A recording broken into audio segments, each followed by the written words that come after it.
I'm going to show you how you can add your Adobe Spark posts and pin your happy place on our shared Google map.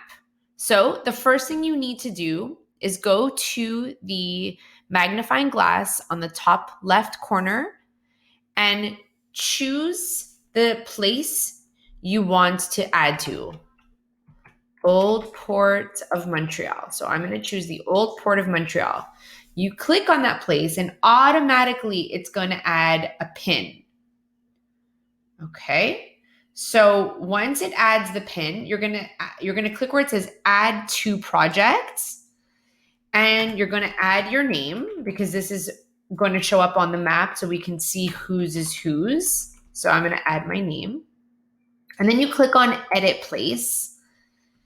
And over here, there's the information that's provided by Google, but you can add your own videos or information. So I'm going to click on replace, and I'm going to then add, and keep in mind, you can either download the image if you use post, or you can add it as a link. It'll show up in both ways. So I've downloaded my post and it's on my desktop. So I'm just uploading it on and it's going to show up.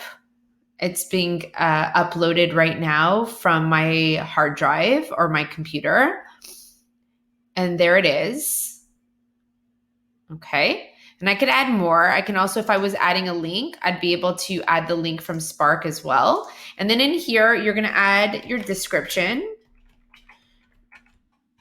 of why that place is your happy place. What does it remind you of? Why do you feel happy there? And when you're done, you go to the ends. Actually, no, you don't even have to. You just click off of it.